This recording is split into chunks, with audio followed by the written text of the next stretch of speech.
찬송가 182장 찬송하시겠습니다.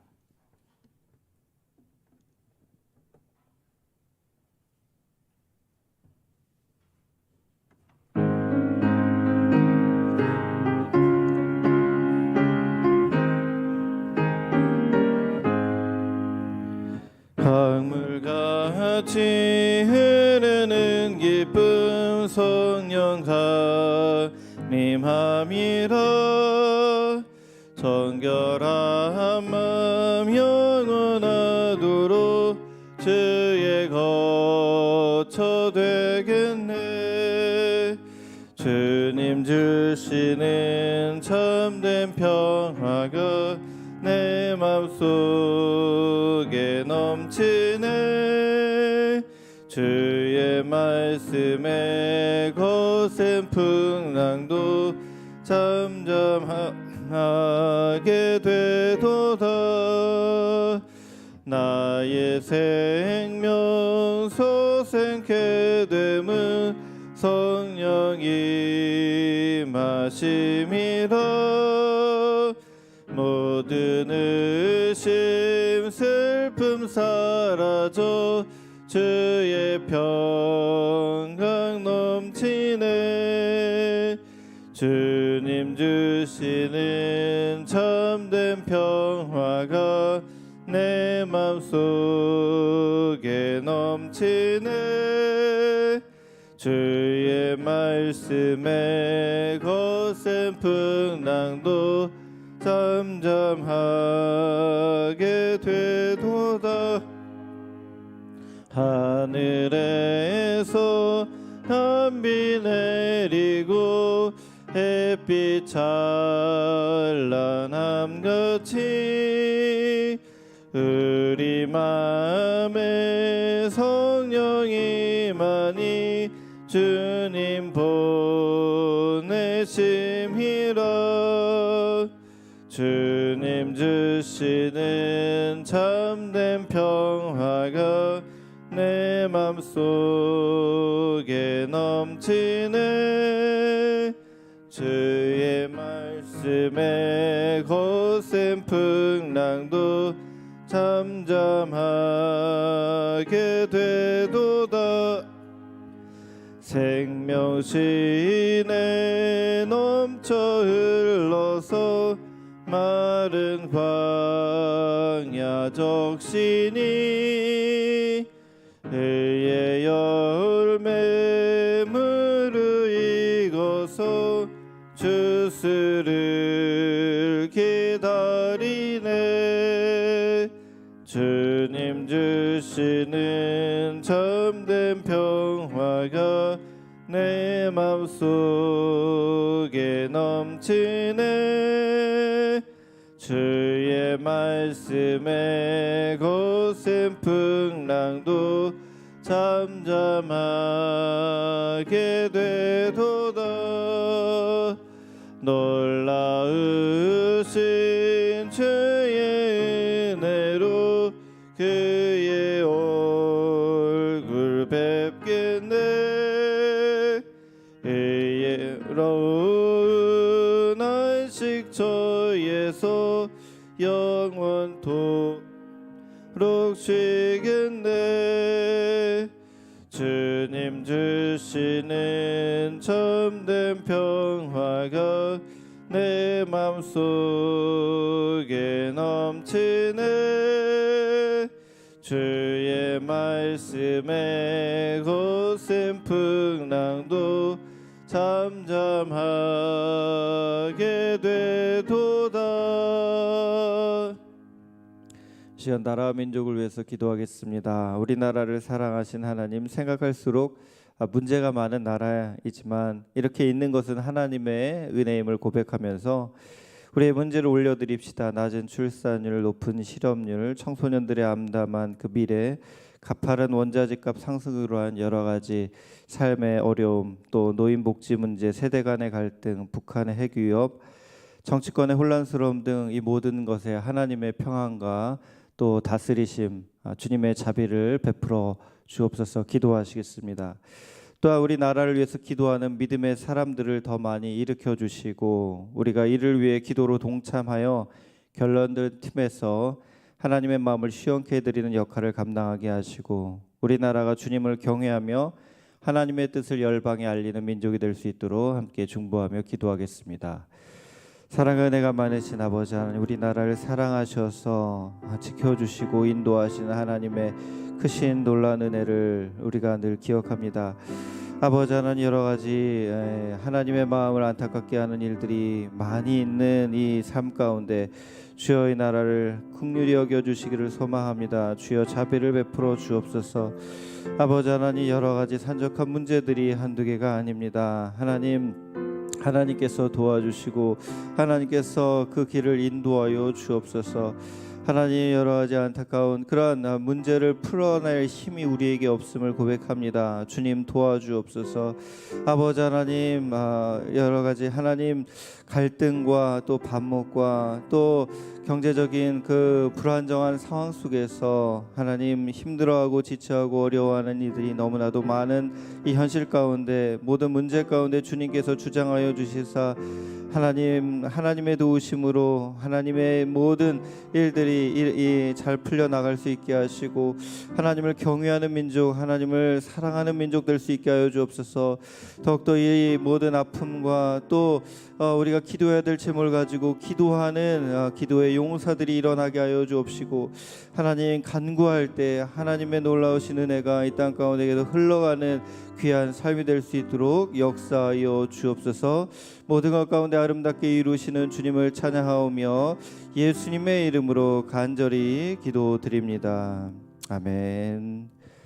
하나님의 말씀은 마가복음 11장을 세 번역으로 교독하시겠습니다. 그들이 예루살렘 가까이에 곧 올리브 산에 있는 벳바게와 베다니 가까이에 이르렀을 때 예수께서 제자 둘을 보내시며 그들에게 말씀하셨다. 너희는 맞은편 마을로 가거라. 거기에 들어가서 보면 아직 아무도 탄 적이 없는 새끼 낙이 한 마리가 매여 있을 것이다. 그것을 풀어서 끌고 오너라. 어느 누가 왜 이러는 거요 하고 물으면 주님께서 쓰시려고 하십니다. 쓰시고 나면 지체 없이 이리로 돌려보내실 것입니다 하고 말하여라. 그들은 가서 새끼 나귀가 바깥 길 쪽으로 나 있는 문에 매여 있는 것을 보고 그것을 풀었다. 거기에 서 있는 사람들 가운데 몇 사람이 그들에게 물었다. 새끼 나귀를 풀다니 무슨 짓이요? 제자들은 예수께서 일러주신 대로 그들에게 말하였다. 그러자 그들은 가만히 있었다. 제자들이 그 새끼 나귀를 예수께로 끌고 와서 자기들의 겉옷을 그 등에 걸쳐 놓으니 예수께서 그 위에 올라타셨다. 많은 사람이 자기들의 겉옷을 길에다 폈으며 다른 사람들은 들에서 잎 많은 생강나무 가지들을 꺾어다가 길에다 깔았다. 그리고 앞에 서서 가는 사람들과 뒤따른 사람들이 외쳤다. 호산나 복되시다. 주님의 이름으로 오시는 분. 복되다 다가오는 우리 조상 다윗의 나라여 더없이 높은 곳에서 호산나. 예수께서 예루살렘에 이르러 성전에 들어가셨다. 그는 거기서 모든 것을 둘러보신 뒤에 날이 이미 저물었으므로 12 제자와 함께 베다니로 나가셨다. 이튿날 그들이 베다니를 떠나갈 때에 예수께서는 시장하셨다. 멀리서 잎이 무성한 무화과 나무를 보시고 혹시 그 나무에 열매가 있을까 하여 가까이 가서 보셨는데 잎사귀밖에는 아무것도 없었다. 무화과의 철이 아니었기 때문이다. 예수께서 그 나무에게 말씀하셨다. 이제부터 영원히 내게서 열매를 따 먹을 사람이 없을 것이다. 제자들이 예수께서 말씀하시는 것을 들었다. 그리고 그들은 예루살렘에 들어갔다. 예수께서 성전에 들어가셔서 성전 뜰에서 팔고 사고 하는 사람들을 내쫓으시면서 돈을 바꾸어 주는 사람들의 상과 비둘기를 파는 사람들의 의자를 둘러 엎으시고 성전뜰을 가로질러 물건을 나르는 것을 금하셨다. 예수께서는 가르치시면서 그들에게 말씀하셨다. 기록한 바 내 집은 만민이 기도하는 집이라고 불릴 것이다 하지 않았느냐. 그런데 너희는 그곳을 강도들의 소굴로 만들어 버렸다. 대제사장들과 율법학자들이 이 말씀을 듣고서는 어떻게 예수를 없애버릴까 하고 방도를 찾고 있었다. 그들은 예수를 두려워하고 있었던 것이다. 무리가 다 예수의 가르침에 놀라고 있었기 때문이다. 저녁 때가 되면 예수와 제자들은 을에 성 밖으로 나갔다. 이른 아침에 그들이 지나가다가 그 무화과 나무가 뿌리째 말라버린 것을 보았다. 그래서 베드로가 전날 일이 생각나서 예수께 말하였다. 랍비님, 저것 좀 보십시오. 선생님이 저주하신 저 무화과 나무가 말라버렸습니다.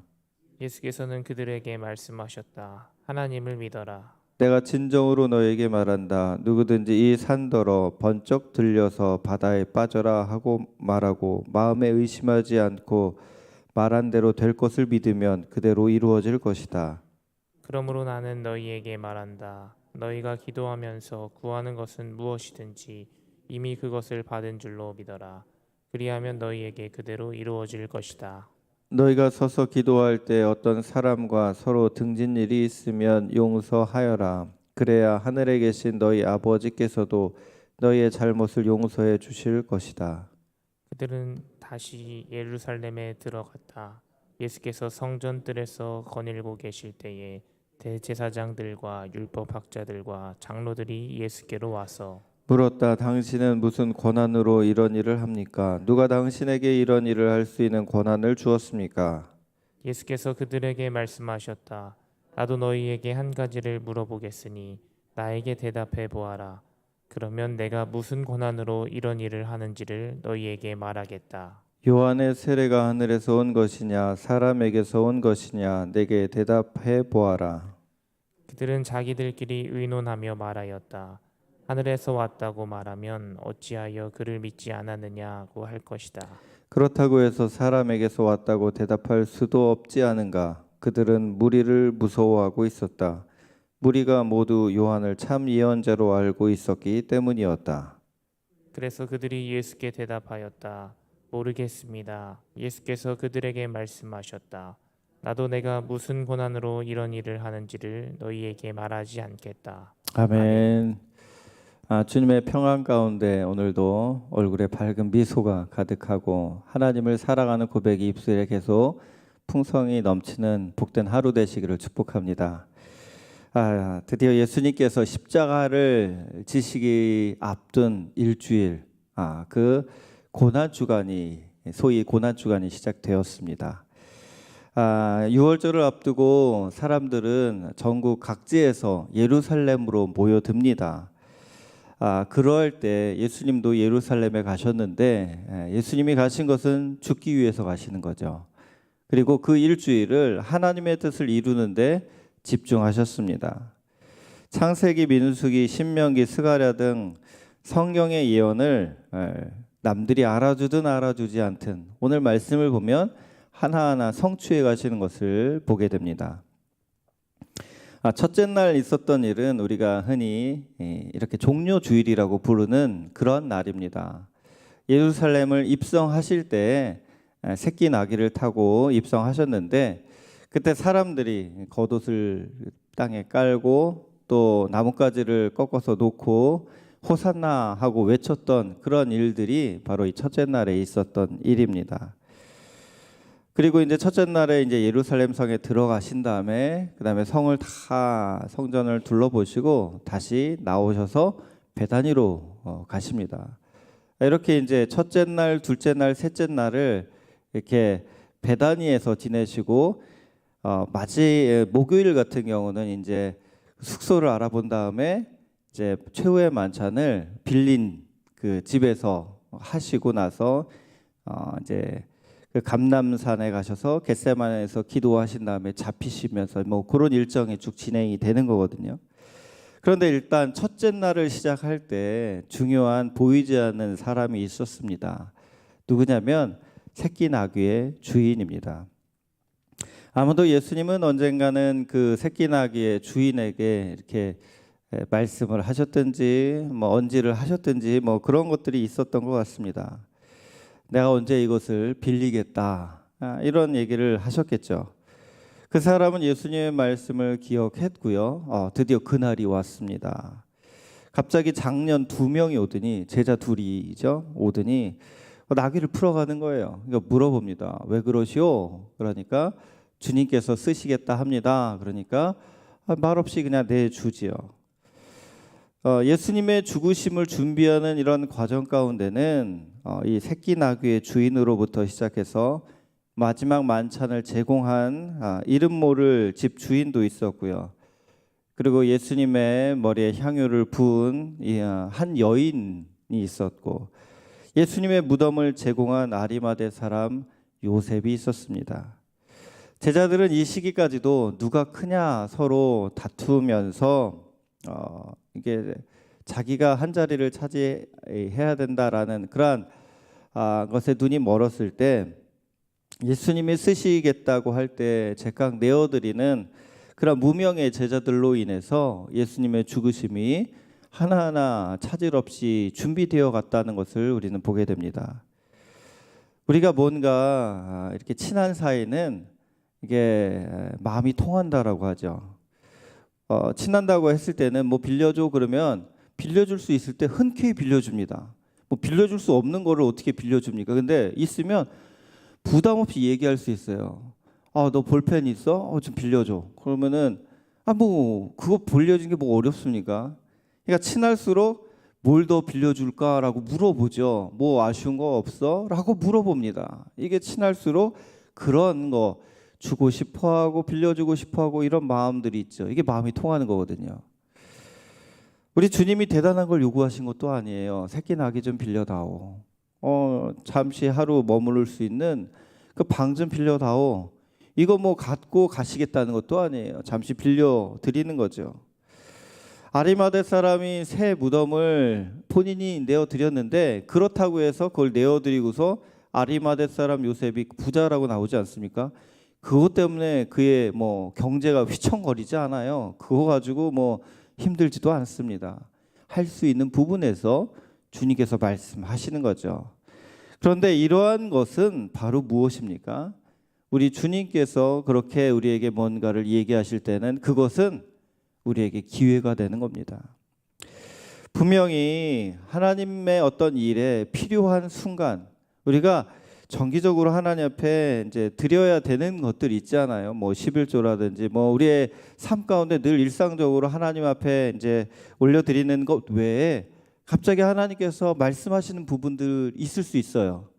근데 아무 때나 누구에게나 그러는 건 아니거든요. 근데 만약에 그러한 순간이 온다면 그것은 만약에 그것 때문에 내 집이 막 뭐 휘청거려, 이런 거는 아무에게나 하시지도 않고요. 거의 그렇지는 않고, 그렇다고 그것을 내가 헌신했을 때 큰 문제가 생기느냐, 그렇지는 않거든요. 근데 만약에 그런 순간이 왔을 때 하나님, 하나님의 일에 제가 기쁨으로 헌신합니다라고 한다면 그것은 내게 주시는 영광의 기회라고 할 수가 있습니다. 지금 여기 있는 새끼 나귀의 주인이라든지 무명의 이 최후의 만찬을 예비할 수 있도록 하는 그 사람의 이야기는 영원히 하늘나라에서 빛나고 있을 겁니다. 지금 우리가 계속 읽고 있지 않습니까? 우리가 보든 누가 보이지 않든 하나님의 이 부르심 가운데 순종하는 삶, 그리고 내어드리는 그러한 일들은 하나님이 기억하시고 칭찬하시는 그러한 칭찬거리를 하나님께 드릴 수 있는 좋은 찬스와 같다라고 할 수가 있습니다. 사랑하는 성도 여러분, 이러한 기회가 언제 우리에게 이제 올지는 우리 아무도 모르죠. 그런데 그러한 순간들이 찾아올 때 이 말씀을 생각해 보십시오. 나도 하나님께서 이런 기쁨으로 내가 하나님 앞에 드릴 수 있고 또 헌신할 수 있고 일할 수 있도록 부르시는구나. 이것은 내게 주시는 아름다운 기회구나. 아무에게나 말씀하시는 게 아닌데 나에게 말씀하셨네. 감사합니다 라고 응답하면서 그런 하나님 말씀에 계속 온전한 순종을 하시기를 주님의 이름으로 축원합니다. 자, 이튿날이 되었습니다. 예수님께서는 이제 들어갔다 나오셨잖아요. 그리고 다시 예루살렘으로 들어가시는데 시장하셨다라고 나옵니다. 그렇게 사람들이 많이 찾아오고 했지만 예수님의 삶은 참 배고픈 삶이셨어요. 어디 이렇게 머리 둘 곳도 없이 힘들게 지내셨습니다. 그때 이제 무화과 나무를 이렇게 보는데 먹을 것이 있나 해서 이렇게 보셨죠. 그런데 분명히 나옵니다. 제철이 아니라서 아직 달릴 시기가 아니었다. 근데 여기서 좀 이상한 모습을 보이십니다. 뻔히 제철이 아니었음을 알매도 무화과 나무에 열매가 없다고, 영원히 너에게서 열매를 볼 수 없을 것이다라는 그런 안 좋은 소리를 하십니다. 사람들이 너에게서 영원히 열매를 따먹지 못할 것이다. 아니 왜 무화과 나무가 뭘 잘못했다고 그러시는 걸까요? 좀 이해가 안 되죠. 그런데 좀 가혹한 듯한 그런 모습이지만 이것은 바로 상징적인 예수님의 행동이었다라고 우리는 기억해야 됩니다. 왜냐하면 그 무화과 나무는 전통적으로 이스라엘을 상징합니다. 이스라엘에서 중요한 이러한 과목 중에 하나가 바로 포도나무, 올리브나무, 무화과 나무 이렇게 되는데, 이 무화과 나무는 이스라엘을 상징해요. 그런데 잎만 무성하고 열매가 없다라는 것이 지금 이스라엘 백성들의 모습을 뜻합니다. 메시아가 예언대로 오셨어요. 그러면 때가 되었다는 얘기거든요. 그러면 오신 그 메시아께 합당한 반응을 해야 되는데, 영접할 준비를 하기는커녕 오히려 메시아를 죽이려 드는 이 모습은 마치 잎만 무성하고 열매가 없는 그 무화과와 같다라는 것을 알려주고 계신 겁니다. 자, 이러한 사건은 과거에만 있었던 것이 아닙니다. 예수님이 오셨을 때 요구하시는 게 무엇이라는 것을 알려주시는데, 그것은 뭡니까? 열매라는 거죠. 예수님은 다시 오신다라고 말씀하셨어요. 승천하셔서 지금 하나님 우편에서 우리를 위해 기도하고 계시다라고 성경에 기록되어 있지만, 다시 오십니다. 영원히 거기 계신 게 아니라 다시 오십니다. 그때 무엇을 보십니까? 달란트 비유처럼 우리가 하나님 앞에 보고해야 될 것들이 있다라는 거예요. 그때 열매 없는 무화과 나무와 같이 아무것도 없으면 정말로 한 달란트 받은 그러한 사람처럼 게으르고 나태해서 아무것도 보고할 것이 없다라면은 이게 칭찬을 받을 수가 없고 오히려 책망을 받을 수밖에 없을 것입니다. 여러분들은 삶에 어떠한 열매를 맺고 계십니까? 주님이 오늘 오신다면 여러분들은 어떤 열매로서 하나님 앞에 보고할 수 있겠습니까? 바라기는 우리가 날마다 성령의 충만함 가운데 오늘도 주님과 교제하며 주님을 사랑하고 주님을 찬양하고 또 복음을 전하면서 그 주님께 보고할 그런 열매들이 풍성하게 맺히는 그런 삶이 되시기를 주님의 이름으로 축복합니다. 그리고 이제 예수님께서 성전에 들어가셨는데 둘째 날 하신 중요한 사건이 뭐냐면 성전 정화 사건이라고 소개된 그런 일입니다. 자, 그 예루살렘의 이제 명절 때 가장 중요한 절기 아닙니까? 6월절이. 그러니까 사람들이 다 와요. 그러면은 그 절기 때는 빈손으로 오면 안 됩니다. 이렇게 제사를 드릴 준비를 해야 되고요. 그리고 이제 드려야 되는 성전세도 있어요. 매년 자기의 몫을 성전세로 드려야 됩니다. 그런데 어떤 일이 있냐면 15절에 이런 말씀이 나옵니다. 그리고 그들은 예루살렘에 들어갔다. 예수께서 성전에 들어가셔서 성전 뜰에서 팔고 사고 하는 사람들을 내쫓으시면서 돈을 바꾸어 주는 사람들의 상과 비둘기를 파는 사람들의 의자를 둘러 엎으시고라고 이렇게 이제 성전에 가서 한마디로 말하면 세상 사람들이 보기에 난리를 치신 것이죠. 막 장사하고 있는데 그거를 막 업무 방해를 막 뒤집어 엎고 막 그러신 거예요. 그런데 예수님은 그 당시에 굉장히 유명인이었거든요. 그러니까 사람들은 꼼짝없이 이렇게 보는데, 그래서 그걸 보면서 이제 대제사장들과 이제 율법 학자들은 이를 갈면서 어떻게 죽이냐 이러고 이제 있었고, 사람들이 이게 무슨 뜻인가 이렇게 봤겠죠. 자, 그런데 강도의 소굴들이 된 이 성전에 대해서 예수님께서 심히 분노하시는 모습이 나오고 있습니다. 자, 제사를 드릴 때 제물이 필요하잖아요. 근데 근데 전국에서 가지고 와야 되잖아요. 이제 가지고 오다 보면은 불편하잖아요. 그러니까 성전에서 쉽게 이것을 바꿔주는 거예요. 돈을 내면 이제 거기 제사 드릴 짐승을 내주는 거예요. 이제 이런 걸로 때문에 그러기도 했고, 또 이제 가져오다 하더라도 꼬투리를 잡아서 이걸 가져온 이 짐승 가지고는 안 되겠어, 흠이 있어서 안 되겠다고 이렇게 딱 퇴짜를 놔버리면 울며 겨자 먹기 식으로 거기서 파는 걸 살 수밖에 없는 거예요. 그리고 이게 살 때는 또 비싼 값으로 항상 이렇게 사게 되는 거고요. 그리고 당시는 로마의 시대였기 때문에 로마 돈을 썼거든요. 근데 성전에서 돈을 내려면 반드시 유대인들 돈을 내야 되는 거예요. 유대인들 돈은 이렇게 그 로마 돈은 황제 얼굴이 있어요. 근데 그런 것은 우상 숭배다라고 사람들이 생각을 했습니다. 그래서 절대로 하나님께 드릴 거는 가이사 얼굴이 없는 유대인들 돈으로 했거든요. 그러려면 환전을 해야 돼요. 근데 환전이라는 게 수수료가요, 이게 장난이 아닌 거예요. 여러분, 우리나라 돈을 뭐 달러로 바꾸든지 뭐 이렇게 할 때 수수료가 붙잖아요. 이제 이거가 이제 엄청나게 이제 물면 어쩔 수 없이 그거를 이렇게 내야 되잖아요. 그렇지 않으면 못 하니까. 그러니까 눈 뜨고 코 베어 간다는 말처럼 성전에서 무슨 일이 있었냐? 신앙심을 이용해서 장사를 기가 막히게 했던 겁니다. 사람들은 일반 대중들은 어쩔 수 없이 그것을 따를 수밖에 없고, 절대 권력 앞에서 뭐 어떻게 합니까? 그러니까 아주 그냥 돈을 뜯어내는데 아주 기가 막힌 대목이죠, 말하자면.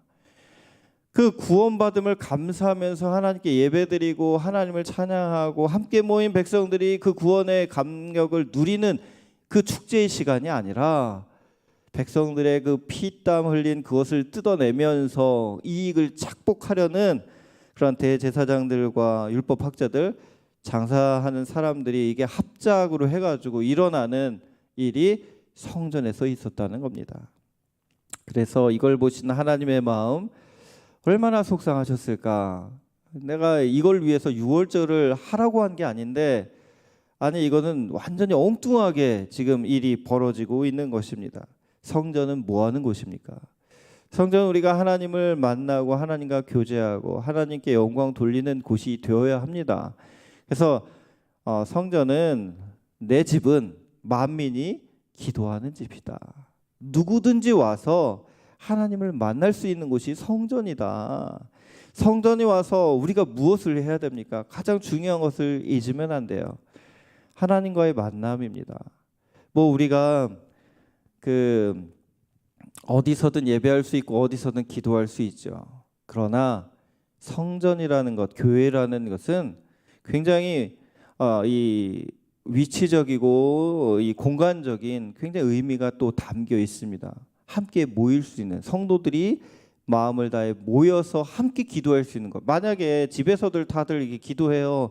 그러면 각자는 기도하지만 연합된 공동체를 이룰 수는 없는 겁니다. 그래서 모이라고 하시는 것, 모이게 힘쓰기 위해서는 이런 오프라인적인 이런 공간이 필요하거든요. 근데 이게 이제 건물이 화려하다고 해서 이게 좋은 게 아니라 그 안에 기도하는 사람들이 있는가, 이게 중요하다는 거예요. 교회는 기도하는 용사들이 있어야 됩니다. 이렇게 새벽을 깨어 기도하는 여러분들이 있어서 우리 양광교회가 하나님의 일을 감당할 수 있는 겁니다. 이러한 기도하는 분들이 많아져야 됩니다. 이제 다니엘 릴레이 기도회를 다음 주부터 하거든요. 기도할 때 왜 집에서도 해도 되는데 왜 꼭 성전에서 하라고 하십니까? 의미가 있기 때문이에요.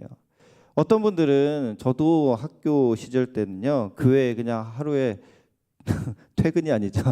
집에 갈 때 이제 교회 들려서 기도하는 게 뭐 집도 가깝고 했으니까 늘 그렇게 이제 했었는데, 교회에서 기도하는 게 되게 의미가 있고요. 교회에서 기도할 때 주시는 은혜가 또 있습니다. 그래서 우리가 하나님 앞에 나와서 뭐 어디서든 하나님이 응답하시지만 주의 전을 귀하게 여기는 마음, 이 하나님의 임재가 있는 이곳에서 하나님의 얼굴을 구하는 백성들이 많은 것이 그 교회의 힘이고 능력이고 또 하나님을 기쁘시게 하는 아름다운 모습입니다. 여러분이 그러한 기도의 불씨를 앞으로도 계속 활활 이렇게 빛내시기를 주님의 이름으로 축복합니다. 자, 이제 우리가 두 가지를 묵상하겠습니다. 첫 번째, 예수님께서 돌아가시기 전 일주일 전 하루하루 시간을 하나님의 뜻을 이루는 데 사용하셨습니다. 만약 나에게 지금 단 일주일이 남아 있다면 나는 하루하루 어떤 일을 하시겠습니까? 죽음을 앞두고 우리는 어떤 준비를 하고 있는지 한번 생각해 보겠습니다. 두 번째, 내 집은 만민이 기도하는 집이라고 하신 말씀을 들을 때 나는 교회가 기도하는 집이 되도록 얼마나 힘쓰고 있는지 돌아봅시다. 다니엘 릴레이 기도 시간, 여러분이 작정한 시간은 언제입니까? 교회에 와서 더 많이 기도하려면 어떻게 해야 될지 한번 생각해 보시기 바랍니다. 기도하시겠습니다.